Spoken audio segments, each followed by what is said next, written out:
YouTube, what is up? It's your boy Mike here from Gamers Little Playground, and I am here to give you my impressions and thoughts on Redfall. I got to play early. Special thanks to Bethesda and Arkane for having this event here in Los Angeles. They invited us, about 20 content creators were there, and we got to play for about an hour and a half and get early impressions on Redfall. So yeah, let's get right into it. So just to give some quick background on the game, first, Redfall is an open world first person shooter. You can play it either single player or co-op. It's made by Arkane Austin, who also made Prey and Dishonored. And then the setting is, Redfall is this island town in Massachusetts. It's under siege by vampires. They blocked out the sun. All the citizens are cut off from the outside world. And then now it's up to you and the other three to go in there and fight against and clear out all the vampires and cultists who worship the vampires. I think the setup is pretty straightforward. Like, you know exactly who you're dropping into as soon as you pick up the game. And just a quick disclaimer, this is all B-roll footage. They didn't allow us to capture directly for this event, so this is all footage that was provided to us that we can use for our impressions video. First, I'll start off with the characters. So there's 4 different characters: Jacob, Remy, Layla, and Devinder. I ended up choosing Devinder because I wanted to try the teleport mechanic, which seemed really fun. But they're all varied. They're very different. Like, one of them has telekinesis, Layla. She has like this kind of psychic elevator that can make her jump up really high, or she can summon this vampire ex-boyfriend that fight for her. And there's Remy, who has like a robot friend that can throw out and use as bait, or she has C4 that you can throw out and detonate it, and then you can create all these different combat scenarios. So they're all different, but ultimately, since we only had a short amount of time, I ended up just going with one and using one my entire playthrough to try to get as much as the full breadth of that one character I could. They did start us out about 4 hours or 4 or 5 hours into the game, so we're already deeper into the game. They gave us 7 skill points that we could use. The skill tree was pretty significant. It was big, but you know, in these type of events, honestly, it's hard to get a grasp of what to upgrade and what does what. So I kind of just try to choose 7 different randomly and just, okay, this looks cool. I can't really give a full assessment on that, you know. But yeah, I used Devinder. He felt great. He moves great around the world. The game felt smooth and mechanically, like it felt kind of like, it felt a lot like Far Cry, but even smoother in that, because Far Cry to me can sometimes feel a little bit clunky. And I was just really impressed on how they did with the first person shooter aspects of it. Like, the guns feel great, they feel heavy, they feel impactful. There's a lot of different class of guns that you can get: shotguns, assault rifles, and a lot of different vampire specific weapons, like a gun that shoots stakes or a UV light. As far as how you kill the vampires, I thought that was cool, because the only way that to actually kill them is you have to drive a stake through their heart, or you can light them on fire, or use UV light on them. But you can't just kill them with straight bullets. Like, it only downs them basically, and if you don't kill them within a certain amount of time, they'll get back up. So it causes a lot of cool variations in the gameplay, because you might be fighting off a bunch of vampires and you have to take the time to stake one, and if you don't, then it can bite you in the ass. And the other thing is, you can carry 3 guns at a time. Like, you can have 3 guns equipped at a time. You have a lot of different options that you can switch at will at any time. But as far as actually having 3 equipped, sometimes you have to make decisions on how you want to approach something, because not every gun has a stake. Obviously, there's not all UV guns either. So that part of it was really enjoyable, because there's not only vampires, there's also the cultists, and the cultists are just regular humans who you can kill with just bullets. So you might go into a section where you're seeing a bunch of cultists, so you just say, okay, I'm just gonna go in with guns, with ballistics, no stakes needed or whatever. And then you go in, you start killing them, and then vampires spawn in, and so you have to then switch your guns, would put you at a disadvantage. So it's just these tiny little engagement puzzles that are fun. because you have to make calculated decisions before you engage. So that part of the sandbox is really fun, and I really like that mechanic of not being able to just to kill the vampires outright with your bullets, and that part of it felt great. The actual performance of the system like felt a little laggy, and I'll talk a little bit about that later because I don't know if that's the game itself. I really tend to believe that was just the systems that we're playing on, or is that a pre-release build, because mechanically it felt good, but I felt input lag. So I used Devender. I roamed around the world for a little bit. I was going to the main mission, which they allowed us to do anything we wanted. Like, we could have just gone out and done side stuff if we wanted to, but I made my way through to the main mission while stopping by and fighting different groups of enemies, clearing some safe houses, and he felt great. I mean, the teleportation, for example, is just so much fun to play with, because you could throw it on a roof of a house, and you can trigger it whenever you want, like go back and forth to get there and come back. So I would do some stuff where I would throw it on a roof in front of me. I would approach some enemies, fire off, kind of go in guns blazing, and then as soon as I get kind of crowded, I would teleport out, switch guns, and then start sniping them from the roof. And that type of stuff is a lot of fun, and I can just imagine how much fun that would be when you're playing full co-op and mixing all these abilities together to just really trap these enemies down. We did only play it single player for this event, so I can't comment on how it feels multiplayer wise, but I think it's pretty obvious that the game is built with multiplayer in mind.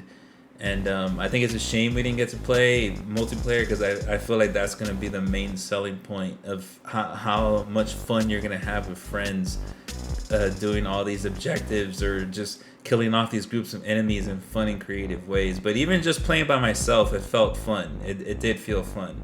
I would say that overall, the only two main issues I have a real concern were, for one, the performance, and for two, the enemy AI.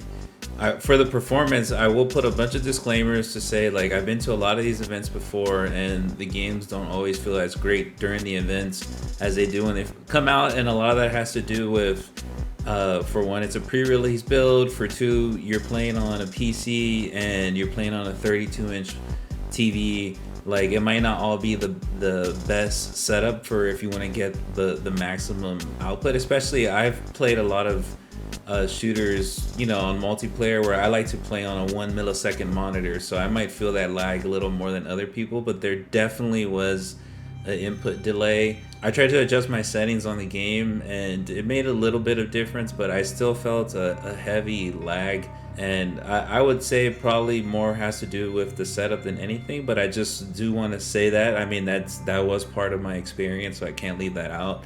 And then the other part was the enemy AI. They're dumb, to put it mildly. I mean, they didn't react that intelligently, and it takes you a little bit out of it when they're just kind of standing there and shooting at you. And even the vampires, I encountered, the normal vampire type mostly in the open world, and they pretty much just kind of attack you straight on. Don't try to flank too much. I know that there's different types, so I that can only just be my one little slice of experience. And I did encounter, for example, a special vampire who has this sort of whip thing that draws you to her, and her attack pattern was a little different. But all the other ones were pretty much just kind of like 1-2 hop step, and then they slash at you. And it wasn't too much of a challenge. I think, if anything, the challenge was when there's just so many of them, and maybe perhaps that's the game design that they're going for. It didn't make the game non-fun. It was still a lot of fun, especially with all the powers and abilities. And I'm leaning more toward that's what they're going for, is that you're having fun with the sandbox of all the different abilities. And I can only imagine how much more fun it would be once we get to play it co-op, since, like I said before, we only played it solo, so I only got to mess with Devender. But I can imagine the kind of fun you could have mixing those abilities together. Like, Devender will throw a teleporter, and one of the other characters throws their dynamite to make something blow up, and then you teleport towards something. So I can see a lot of crazy fun there. And then in those situations, I can see why the AI would kind of just be like pawns for your bigger game there. But I will say that as a solo experience and playing just against these AIs, it got a little bit kind of like, okay, I want them to be more difficult, honestly.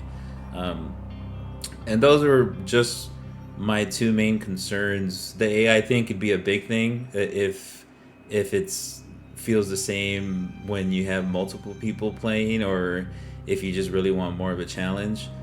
As for the open world, it looks just like you would imagine a Massachusetts coastal town would be. So anybody who's ever been on the East Coast and these kind of cool, kind of touristy coastal towns, it felt that way. So they did a really good job of that, and it was nice and varied because I encountered some forest sections and more suburban, and then a little more kind of downtown section.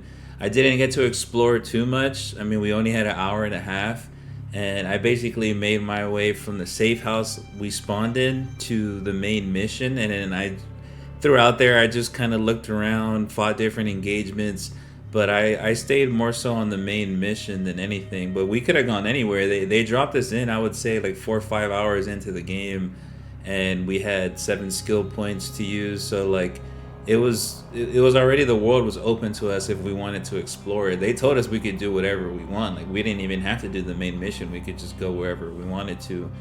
So from what I saw of the world and felt of the world, it was well designed.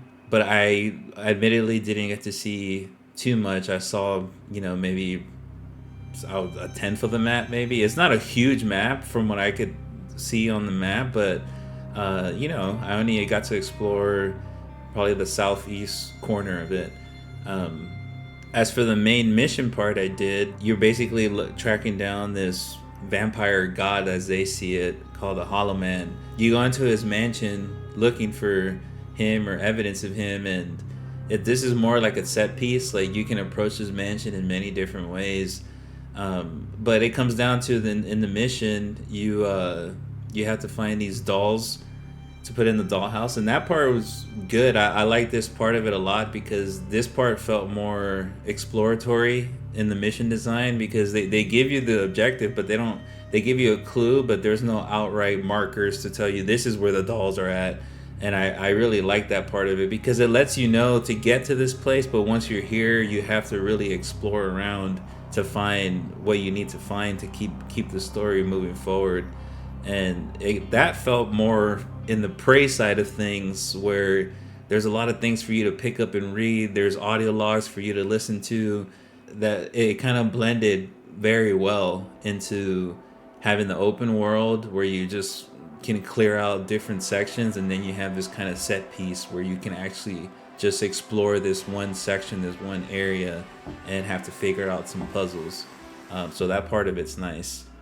I think the other part of the open world is it has a lot of open world elements that you would just recognize. There's kind of roaming parties or parties of enemies that you'll see in different spots, and then there's these safe houses where if you clear out an area and then you have to power on the door to the safe house, then you have access to that safe house, and now that safe house you can get ammo, buy equipment, and it can become a fast travel spot. Kind of wish, I mean, this is just a personal thing, but it'd be cool if there's maybe even a puzzle to open the safe house. The two that I did were pretty straightforward. You just got to turn on the power, and it's not that hard to find or figure out. I thought that would have been a good opportunity to add more of those Prey-like elements, like puzzle elements, like I saw in the mansion. But maybe there are, but I only got to see these two. So I'm excited to see how it is when I get to play the full game, to see if there are different elements to opening the safe houses, instead of just clearing them out and turning on the power to the door. And lastly, story-wise, I can say so far I don't see anything too special or alluring to me personally that's really drawing me into the world. More than anything, it's the gameplay and the setting that does it, but the actual characters or the backstory seems more of just a setup to me personally. I didn't see enough of the story to comment further, but as as a channel who's heavily focused on story, that's kind of just the thing that always draws me first. And I will say that for me, the story itself just seems pretty straightforward. It's like there's an island that's infested with vampires, and now we have to clear it out. And I'm hoping there's a lot more backstory and cooler like lore to find in the island as we explore. And that aspect of it I didn't get to see, and I haven't really seen it yet, so I'm hoping that's there. But as far as anybody who's really into like a really well told story, so far I don't see that here. I see just something more of a fun sandbox to play with. Especially I can see this is going to be a lot of fun to play co-op with friends. But anyway, I appreciate you guys listening in. Once again, thanks to Bethesda, and I can't wait to play the full game. It comes out on May 2nd, and I'll see you guys next time. Peace.